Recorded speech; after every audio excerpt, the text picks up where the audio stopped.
పూర్వం దేవగిరిలో సీతయ్య అనే వ్యక్తి ఉండేవాడు. అతడికి లోకజ్ఞానం తక్కువ.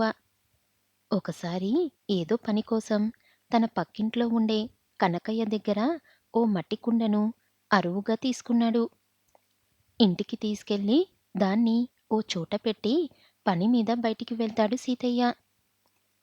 తిరిగొచ్చేసరికి పిల్లి దూకడంతో ఆ కుండ కాస్త పగిలి 2 ముక్కలయ్యింది. ఏం చెయ్యాలో తెలియక ఆ ముక్కల్ని బిగురుతో అతికించి ఏమీ తెలియనట్టుగా కనకయ్యకి తిరిగి ఇచ్చేశాడు. అయితే పగుళ్ళు గమనించిన కనకయ్య, నేనిచ్చినప్పుడు బాగానే ఉన్న కుండ ఇప్పుడిలా ఉందేంటి? అని ప్రశ్నించాడు. నాకేం తెలుసు? తీసుకెళ్ళిన కుండను తీసుకెళ్ళినట్లే నీకు ఇచ్చేశాను.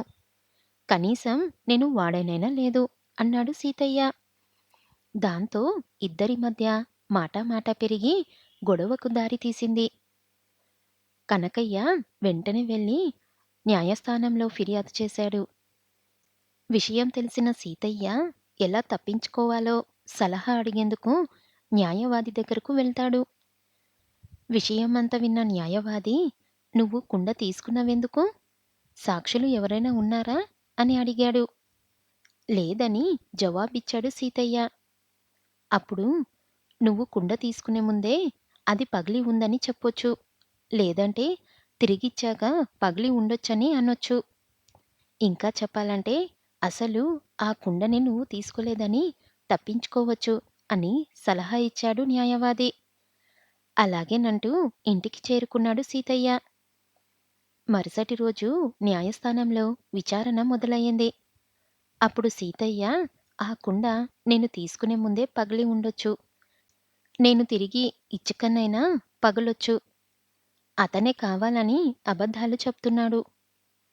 ఇంకా మాట్లాడితే నేనసలు ఆ కుండనే తీసుకోలేదంటాను" అన్నాడు. ఆ మాటలతో తప్పు ఎక్కడ జరిగిందో న్యాయమూర్తికి తెలిసిపోయింది.